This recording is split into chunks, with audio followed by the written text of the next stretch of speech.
Can you identify the ATFL, deltoid ligament, syndesmosis and tarsal tunnel structure on ankle MRI within seconds? In this video, we will systematically learn the MRI anatomy of ankle joint from bones and joints to ligaments, tendons, neurovascular structures and key examples for every medical students. Before analyzing anatomy, let's briefly review the MRI protocol. Routine ankle MRI typically includes the T1 weighted image for anatomy. Shown image is the T1 weighted image for the anatomy. Proton density weighted image for the ligament and tendon assessment. So we can see here in this image, these are the dark structures are the tendons and these are the ligaments. So proton density is good for the tendon and ligaments, and proton density fat saturated or ester sequences are for the edema or fluid collection in the joint or bone injury detection. So we can see here this is the ester sequence showing this is the fluid collection in the joint. So this is the good for edema and joint effusion. Now the images are reviewed in the axial plane, coronal plane and sagittal plane. So we can see here this is the axial plane showing tendons and ligaments. This one is the coronal plane. These are the ligaments and these are the tendons. These dark structures are the tendon. And now third one is this one is the sagittal plane. So these three basic planes which are used to evaluate the ankle joint. Bones of ankle joint. The major bones visualized on MRI include the distal tibia, fibula, talus, calcaneus and navicular bone. So we can see here this is the distal tibia, talus, calcaneum and this is the navicular bone. We can see here this is the X-ray image. This is the tibia, talus and this is the calcaneus and navicular bone. We can see here this is the fibula and this is the distal tibia. In sagittal image we can see that the talus sits between the calcaneum and the distal tibia. So this is the talus. So key structure of talus and ankle joint is the tibial plafond, that is the cavity or the articular surface of the tibia with which talar dome articulates. So this is this cavity like structure is the tibial plafond and this is the dome of talus. So we can see here this is the dome of talus. Posterior process of talus. So we can see here this is the posterior process of talus and this one is the calcaneus. So these are the key bones and structures. So important exam point of this is the talus has no muscular attachment and receives a relatively limited blood supply. So making it particularly vulnerable to the avascular necrosis following the fracture of talus. So you must remember that the talus is vulnerable for avascular necrosis following fracture. Ankle joint complex. So it is a compound synovial hinge mechanism comprised of the talocrural, subtalar and the distal tibiofibular joints. Joint between the tibia, fibula and talus. So this is the talocrural joint and joint between the talus and the calcaneus is the subtalar joint and the joint between the distal tibia and fibula is the tibiofibular joints. Function of talocrural joint is the dorsiflexion and plantar flexion of ankle joint and this is the primary ankle joint. So you must remember that the talocrural joint is the primary ankle joint. So we can see here this is the talocrural joint between the distal tibia, talus and the fibula and this is the subtalar joint between the talus and the calcaneum. Now the subtalar joint contains anterior facet, middle facet and the posterior facet of the talus and its function is the inversion and eversion of the joint. So posterior subtalar facet is the largest and most commonly evaluated facet on MRI. So these are the ankle joint complex we can see in X-ray as well as in MRI. The ankle joint is primarily stabilized by three distinct group of ligaments, that is the lateral collateral ligament or lateral compartment. This is the lateral compartment.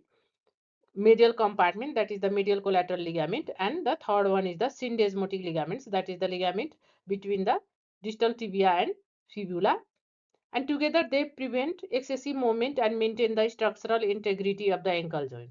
So a breakdown of these specific ligaments by region includes the lateral ligament complex, that is the ligament joining fibula with talus and the calcaneum.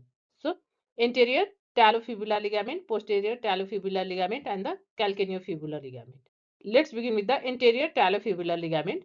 That is the ligament that originates from the fibula and attaches on the or inserted over the talus. So we can see here ligament originating from the fibula and inserted over the talus. So it is based in the axial image. What you remember is that anterior talofibular ligament is the most commonly injured ligament in ankle sprain. So this is the most vulnerable ligament for sprain. Now the second one is the calcaneofibular ligament, that is the ligament joining fibula with calcaneus. So it is best seen in the coronal image and it resists inversion of ankle joint. And third one is the posterior talofibular ligament. We can see here this is the posterior talofibular ligament and it is the strongest ligament of the lateral compartment of the ankle joint. We can see here this is the anterior talofibular ligament. This one is the posterior talofibular ligament and we can see here this is the anterior talofibular ligament. This is the posterior talofibular ligament. This calcaneofibular ligament best visualized in coronal section. This is the calcaneofibular ligament.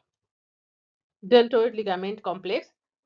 It is a fan-shaped stabilizer on medial compartment or medial side of the ankle joint. It connects the medial malleolus to the navicular, calcaneus and the talus. So it is a fan-shaped ligamentous complex that attaches over the or connects talus, naviculus and the calcaneus with the distal tibia or medial malleolus.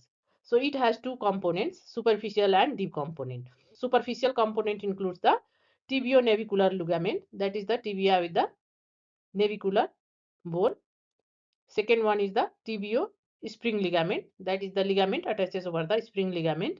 And third one is the tibiocalcaneal ligament.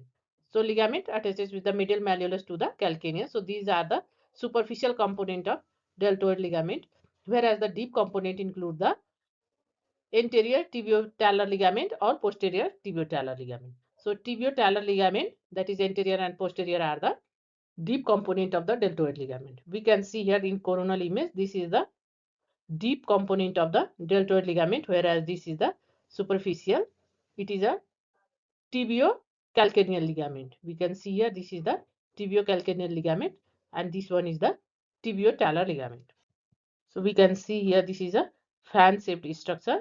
This is the anterior and this one is the posterior tibiotalar ligament. This is the tibiotalar ligament posterior. This is the tibiocalcaneal ligament and tibiotalar ligament. So these are the deltoid ligament complex. So we must remember that the deltoid ligament injury are commonly associated with the syndesmotic injury and ankle fracture. Spring ligament. It is also called the plantar calcaneonavicular ligament. That is the ligament between the calcaneus and the naviculus. So it is also called the plantar calcaneonavicular ligament. Sustentaculum tali of the calcaneus to the navicular bone. So the spring ligament complex consists of three distinct components. That is the superomedial band. We can see here this is the superomedial band, medioplantar oblique band, and the third one is the inferoplantar longitudinal band. So these are three bands are there in plantar calcaneonavicular ligament or spring ligament. So its function is to support the talar head and medial longitudinal arch of the foot. This one is the calcaneonavicular ligament or spring ligament. We can see here this is the spring ligament between the naviculus and the calcaneus. So this is the spring ligament. So importance of this is the spring ligament injury is commonly associated with the posterior tibial tendon dysfunction and in adult it causes the acquired flat foot deformity. Now the third ligamentous compartment of the ankle joint is the distal tibiofibular syndesmosis. So it is a critical fibrous joint that locks the distal tibia and fibula together. The syndesmosis stabilizes the ankle mortise. So this stabilizes the ankle mortise and it consists of four ligaments. That is the anterior inferior tibiofibular ligament. First one is the anterior inferior tibiofibular ligament. Second one is the posterior inferior tibiofibular ligament. Third one is the interosseous ligament or interosseous membrane. And fourth one is the transverse tibiofibular ligament. So these four are the important syndesmosis of tibiofibular. So the anterior inferior tibiofibular ligament is the ligament most commonly injured in high ankle sprain. So you must remember that this is the ligament. So this is the anterior inferior tibiofibular ligament that is most commonly injured in a high ankle sprain. So it is asked in exam like that, which ligament should you inspect first when evaluating syndesmotic injury? So your answer should be the anterior inferior tibiofibular ligament. We can see here this is the anterior inferior tibiofibular ligament and this one is the inferior tibiofibular ligament. We can see here this is the posterior inferior tibiofibular ligament. Now the tendons around the ankle joint. These are the very important structure of the ankle joint and a systematic approach to evaluate tendons should be essential. And it is evaluated according to the compartment, that is the anterior compartment, medial compartment, lateral compartment and the posterior compartment. We can see here this is the anterior, medial, lateral and posterior compartment. So tendons in anterior compartment are the tibialis anterior, extensor hallucis longus, extensor digitorum longus. So we can see here in this axial image, these are the tendons in different compartment. This is the anterior compartment, medial compartment, posterior compartment, and this one is the lateral compartment. Here we can see this is the tibialis anterior, extensor hallucis longus, and extensor digitorum longus. So these are the three tendons in anterior compartment. In medial compartment, there are also three tendons, that is the tibialis posterior. This is the flexor compartment. So this is the flexor digitorum longus, and this one is the third one is the flexor hallucis longus. So we must remember this by the mnemonic Tom, Dick, and Harry. So in medial compartment, Tom for tibialis posterior, Dick for the flexor digitorum longus, and the Harry for the flexor hallucis longus. So these are the structure, and there are also neurovascular bundle, that is the posterior tibial artery and nerve is there in the middle compartment. In posterior compartment there are two tendons, that is the plantaris and the Achilles tendon. So Achilles tendon is the thickest tendon of the ankle joint and it lies in the posterior compartment, whereas in the lateral compartment there are two tendons, peroneus, brevis and longus. So brevis lie near the bone. So you must remember by this, that is the brevis always lie near the bone. So this is the medial side bone and longus is on lateral side. So these are the tendons of the ankle joint. Now the very important structure of ankle joint is the tarsal tunnel. So it is a medial compartment of the ankle joint. This is denoted by this blue line. This is the tarsal tunnel and it is located posterior to the medial malleolus. So this is the posterior to the medial malleolus and its roof is formed by the flexor retinaculum, whereas the floor is formed by the medial surface of tibia, talus and calcaneus. And its contents are the three flexor tendons of the ankle joint, that is the tibialis posterior, flexor digitorum longus and flexor hallucis longus. So these three tendons and the neurovascular bundle, that is the posterior tibial artery and the tibial nerve. So these are the structures in the tarsal tunnel. So you must remember that the most commonly compressed structure in the tarsal tunnel and causing the tarsal tunnel syndrome is the tibial nerve. So tibial nerve is compressed in tarsal tunnel syndrome. Now the tarsal sinus. It is a fat-filled anatomical space between the talus and calcaneum. So this is the sinus tarsi or tarsal sinus and its content are the cervical ligament, interosseous talocalcaneal ligament, fat and small vessel and nerve. So we can see here this is the representative image. Anteriorly the cervical ligament, posteriorly the interosseous talocalcaneal ligament. So we can see here this is the sinus tarsi and on MRI it appears bright in T1 weighted image due to the fat component. So we can see here in this fat suppressed image we can see that these two component of this is the anteriorly cervical ligament and posteriorly this is the interosseous talocalcaneal ligament. So in fat suppressed image we can see there is a edema in the tarsal sinus or sinus tarsi.